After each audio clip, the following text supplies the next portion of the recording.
આજે વહેલી સવારે રાજ્યની અનેક આરટીઓ કચેરીઓને બોમ્બથી ઉડાવી દેવાની ધમકીઓ મળતા પોલીસ દ્વારા સઘન ચેકિંગ હાથ ધરવામાં આવ્યું હતું. અમદાવાદ, રાજકોટ, વડોદરા અને સુરત આરટીઓ કચેરીને બોમ્બથી ઉડાવવાની ધમકી મળતાની સાથે બોમ્બ અને ડોગ સ્ક્વોડ દ્વારા તમામ કચેરીઓમાં તપાસ કરવામાં આવી હતી.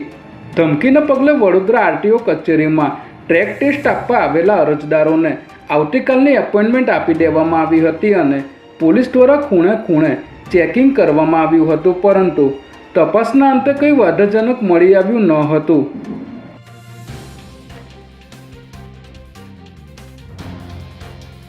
અમદાવાદમાં ઘનશ્યામ ડેરીમાંથી ઢોસા બનાવવા માટેનું ખીરું મંગાવી ઢોસા ખાધા બાદ 2 બાળકોના મોત નીપજ્યા હોવાનો આક્ષેપ કરવામાં આવ્યો છે.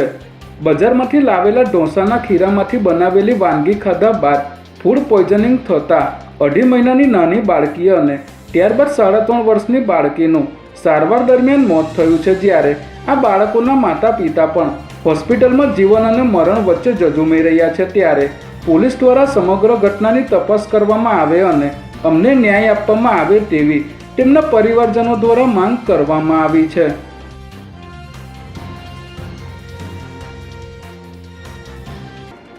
ગાંધીનગર જૂના સચિવાલયના બ્લોક નંબર 16માં આવેલી એક સરકારી કચેરીમાં કરોડો રૂપિયાના સરકારી નાણાંની ઉચાપતનું મસમોટું કૌભાંડ બહાર આવ્યું છે.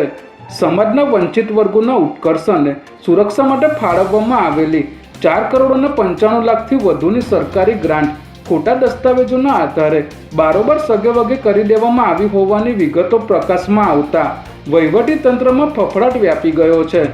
આ મામલે સ્થાનિક પોલીસ મથકે વિધિવત ફરિયાદ નોંધાતા તપાસનો ધમધમાટ તેજ કરવામાં આવ્યો છે, જેને પગલે આગામી દિવસોમાં મોટા માથાઓની સંડોવણી બહાર આવવાની પૂરેપૂરી શક્યતા સેવાઈ રહી છે.